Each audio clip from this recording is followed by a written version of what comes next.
السلام عليكم ورحمة الله وبركاته.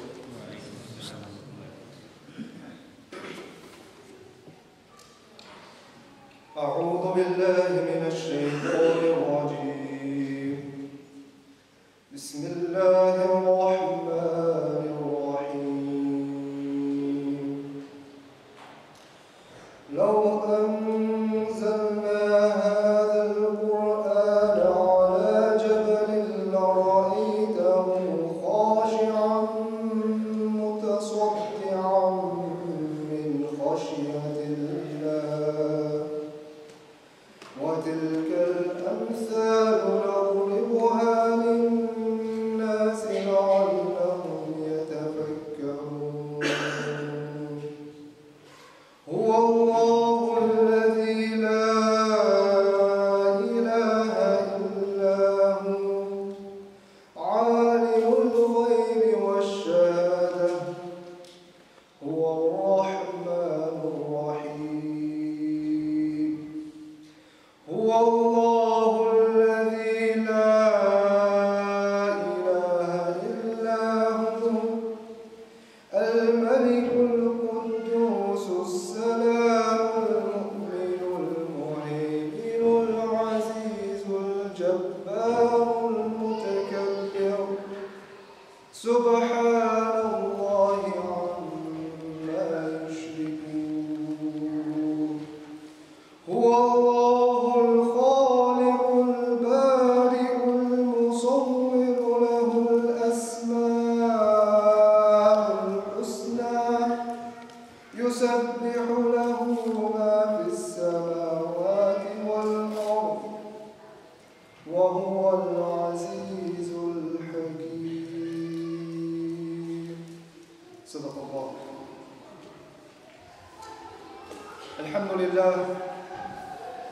الحمد لله وكفى وسلام على عباده الذين اصطفى خصوصا على سيد الرسل وخاتم الأنبياء محمد بن عبد الله صلى عليه وسلم تسليما كثيرا كثيرا. Inshallah, today, as Brother Ustadh Syed has mentioned, I'll be speaking about the revelation of the Qur'an. Now, to understand the revelation of the Qur'an, we have to take ourselves right back to the very beginning. From the very beginning of human history, Allah subhanahu wa ta'ala has sent down prophets, starting with Adam alayhi salam. Now these prophets were sent to guide and set an example for all of His creation. But Allah subhanahu wa ta'ala did not send them empty-handed. He sent with them books and holy scriptures to help them in their mission to guide humanity back to the worship of one true Lord. These holy scriptures contained the laws, the code, the spiritual framework needed to assist these prophets in their mission. Now the four main books that we know of mentioned in the Qur'an are the Injil revealed to Isa alayhi salam, the Torah revealed to Musa alayhi salam, and the Zabur revealed to Dawud alayhi salam. Of course, these books now have not been kept in their original forms. They've been distorted over time. But nevertheless, having belief on these books is paramount for every believer. It is the third article of faith. We say, Amantu billah, I believe in Allah, wa malaikatihi, and in His angels, wa kutubihi, and in His books. Each time one of these books would come, it would affirm what was in the previous book before it, in terms of aqidah, in terms of belief. Allah says in the Qur'an, شَرَعَ لَكُم مِّنَ الدِّينِ ما وصى به نوحا والذي أوحينا إليك وما وصينا به إبراهيم وموسى وعيسى أن أقيموا الدين الدين ولا تتفرقوا فيه.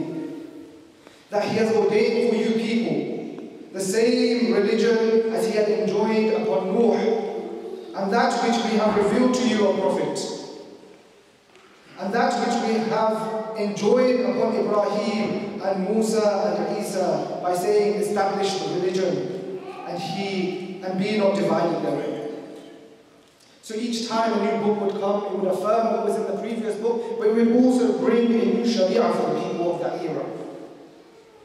And when the Qur'an was to come, it would come as the grand finale of all of these books. It would take over, it would write over all of the previous books. And what it contained would be set in stone right up until the Day of Judgment.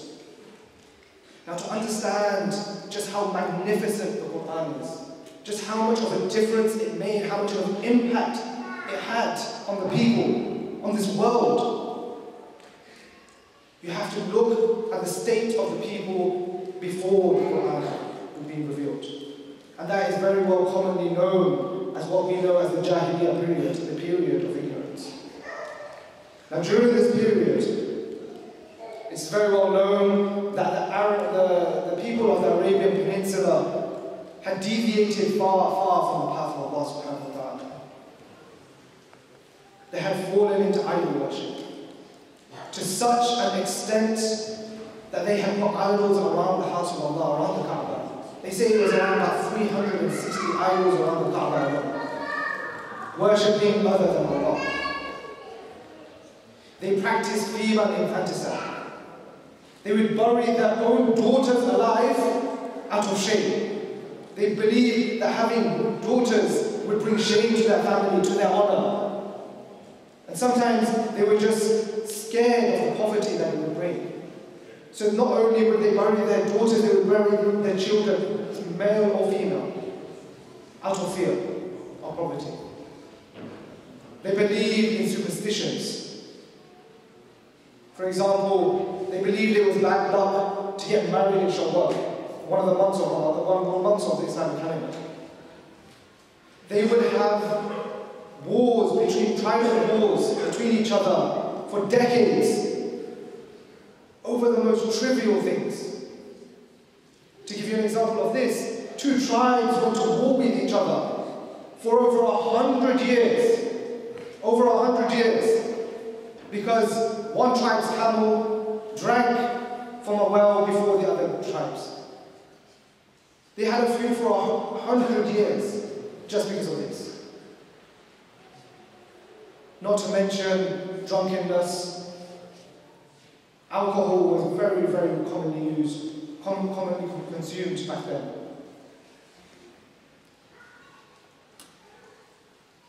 Infidelity, zina, again, they felt nothing about it. And wailing over the deceased. They had no civilization. These people were the least deserving of the biggest ni'mah of Allah subhanahu wa ta'ala. And that in itself is a lesson for us. Sometimes we may believe that we do not deserve anything. We may believe we don't deserve the blessings that Allah subhanahu wa ta'ala can grant us. But look at these people. They are the least deserving of anything. And yet Allah gave them the biggest ni'mah possible. And that Allah had written for all of this to be changed through the descent of the Qur'an. He says, بَلْ هُوَ قُرْآنٌ مَجِيدٌ فِي لَوْحٍ مَحْفُوظٍ. Nay, this is a glorious Qur'an, inscribed in the preserved tablet. The Qur'an, up until this point, had been preserved in the heavens. And it was finally time for the Qur'an to make its descent and to take the world by storm. But this would be no ordinary descent. Extraordinary measures were adopted in the heavens in preparation of this descent. There was to be a complete lockdown of the 7 skies in preparation of this descent. Allah states in Surah Al-Jinn, وَأَنَّا لَمَسْنَا السَّمَاءَ فَوَجَدْنَاهَا مُلِئَتْ حَرَسًا شَدِيدًا وَشُهُبًا. And we sought to reach the skies. These are the jinns talking. We sought to reach the skies, but we found it filled with guards, with stern guards and flames. وَأَنَّا كُنَّا نَقْعُدُ مِنْهَا مَقَاعِدَ لِلسَّمْعِ فَمَنْ يَسْتَمِعِ الْآنَ يَجِدْ لَهُ شِهَابًا رَصَدًا.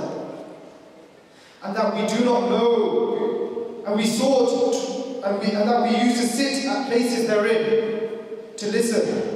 But if one will try to listen now, he will find a flame in ambush of him. وَأَنَّا لَا نَدْرِي أَشَرٌّ أُرِيدَ بِمَنْ فِي الْأَرْضِ أَمْ أَرَادَ بِهِمْ رَبُّهُمْ رَشَدًا. And that we do not know whether it is a bad end that is intended for those on earth, or their Lord has intended for them a right thing. Now, before the descent of the Qur'an, the jinns will travel to and from the skies freely. They had full access to the skies, all of them. They would go there, they would listen in to the angels, what the angels say, they would come back and they would inform their human friends. This is where we get fortune tellers from. Even though it was filled with lies, they would still be able, they had access to go to the skies and listen to these things. But now suddenly they're going up and they're getting thrown back down. They're completely locked out and they're confused. They're thinking to themselves, what's happened? Why can't we get through? And there's only 2 possibilities. The first is that Allah is preparing a punishment for them. It's preparing a punishment for the people of earth. Or something amazing and something magnificent is about to happen. And that, we know, is to be the descent of the Qur'an. So now we've spoken about where the Qur'an is coming from. I'd like to speak about when the Qur'an is coming down. And that is the month that is soon approaching. The month that, inshallah, Allah will give us all the life, all the ability to witness. And that is the month of Ramadan. The month of Ramadan is a month in which the course of humanity shifted. A month wherein the lives of billions of people have been changed. Billions of lives have been shaped and formed. Families, lineages, heritages. Just think about our own families. A lot of us are from the Indian subcontinent or the Asian area. Now, if you go back a little bit, just maybe a century ago, a few decades ago, look at our forefathers. Not many of them were Muslims. A lot of them were worshipping idols. A lot of them were Buddhists. Now think about this. Every single one of them that has accepted Islam is because of what happened 1400 years ago in this very month. If you take the entire human history, from the time of Adam alayhi salam, right up until now, and you see that as one lifetime. From the time of Adam alayhi salam till now, as one lifetime. That 1 month of Ramadan, 1400 years ago, only accounts for maybe a second of this lifetime that we're talking about. But this second changes the course of humanity in a manner that has never been seen before and will never be seen again. This second in history constitutes the most important turning point in human history. The fact that we are Muslim today is because of what happened in this blessed month, the month of Ramadan. So now we've spoken about where the Qur'an is coming down from the Lawh Mahfuz, when it has come down in the month of Ramadan, and now we look at the story of how it came down. as mentioned by many companions of Rasul sallallahu alayhi wa sallam. They say that before the revelation, Rasul sallallahu alayhi wa sallam was having good dreams. And the love of solitude, the love of seclusion was placed in his heart. And the month of Ramadan was already the traditional month of seclusion for the Arabs. So Rasul sallallahu alayhi wa sallam, he would take his provisions with him, and he would climb the mountain, and he would go into the cave of Hira. Now this cave had a perfect view of the Kaaba. And Rasul sallallahu alayhi wa sallam did not worship idols. He worshipped the true Lord. And he would be there for days on end, hours on end, just worshipping Allah subhanahu wa ta'ala. One day, Angel Jibreel alayhi salam came down in a form of a man. And he came to Rasul sallallahu alayhi wa sallam while he was in the cave of Hira. And he said to him, Iqra, read. Now Rasul sallallahu alayhi wa sallam was illiterate. He did not know how to read or write. This was a blessing in itself. So he said, Ma ana biqari'in. I do not know how to read. So Angel Jibreel came to him and he took him in. And he squeezed him so hard that Rasul sallallahu alayhi wa sallam says that he could not bear it anymore. Upon releasing him, Jibreel again said, Iqra. And Rasul sallallahu alayhi wa sallam said again, Ma ana biqari'in. I do not know how to read. Again, Jibreel embraced him and squeezed him so hard that he says he could not bear it anymore. For a third time, Jibreel says, Iqra. And Rasul sallallahu alayhi wa sallam says again, Ma ana biqari'in, I do not know how to read. He again embraces him until he could not bear it anymore. And upon releasing him, the first verses of the Qur'an were revealed. اقرأ باسم ربك الذي خلق خلق الإنسان من علق اقرأ وربك الأكرم الذي علم بالقلم علم الإنسان ما لم يعلم. That read in the name of your Lord who created everything. He created man from a clot of blood. Read, and your Lord is the most gracious, who imparted knowledge by means of the pen, and he taught man that which he did not know. Rasul sallallahu alayhi wa sallam, upon hearing this, recited it back to Jibreel. And with this, Jibreel alayhi salam departed. And Rasul sallallahu alayhi wa sallam was shivering. He was scared. He was trembling with fear. And he says that it was as though the words were written on my heart. They had been inscribed on my heart. And because of that, he feared that he had become a jinn-inspired poet or a man possessed. So to give him comfort, as he was running down the hill, he hears a voice from the sky. And the voice says, I am Jibreel and you are the messenger of God.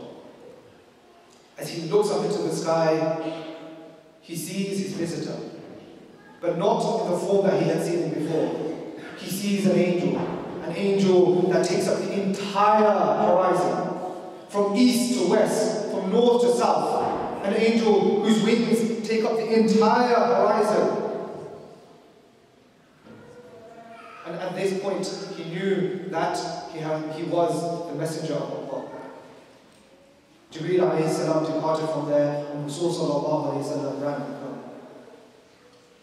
As he ran into his house, he runs to his wife, Khadija radiallahu anha, and he says, Zammiluni, Zammiluni, cover me, cover me. Khadija radiallahu anha quickly grabbed something and covered him. And she gave him words of comfort. Rasul sallallahu alayhi wa sallam explained from beginning to end everything that had happened. Now put yourself in her position. Imagine your spouse, imagine your husband or your wife had come home and told you the story that an angel had come to me. An angel recited these verses to me. I saw him take up the entire horizon. We think our spouse has gone completely crazy. We think they've lost it. But Khadija radiallahu anha knew how truthful Rasul sallallahu sallallahu alayhi wa sallam was. And she believed every last word of it. She affirmed every last word of it. And she helped him. This, again, is another lesson. This is how we should be as spouses. This is how we should treat our spouse. And from there, a legacy begins. A legacy that will go on for 23 more years. A legacy that will not only last till today, wherein millions and billions of people recite the Qur'an, but a miracle that will last until the Day of Judgment. To finish off, I'd like to read a small excerpt from a book I was recently reading called Islam and the Destiny of Man, written by Guy Eaton. He says, the Qur'an, set on a shelf with other books, has a function entirely different to theirs and exists in a different dimension. It moves an illiterate person, an illiterate shepherd, to tears when recited to him. And it has shaped the lives of millions of simple people over the course of almost 14 centuries. It has nourished some of the most powerful intellects known to the human record. It has stopped sophisticates in their tracks and made sense of them. And it has been the source of the most subtle philosophy and of an art which expresses its deepest meaning in visual terms. It has brought the wandering tribes of mankind together in communities and civilizations upon which its imprint is apparent even to the most casual observer.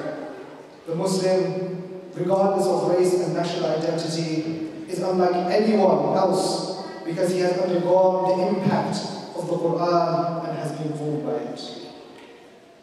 I pray Allah subhanahu wa ta'ala instills within all of our hearts the love of the Qur'an, especially with the month of Ramadan soon approaching.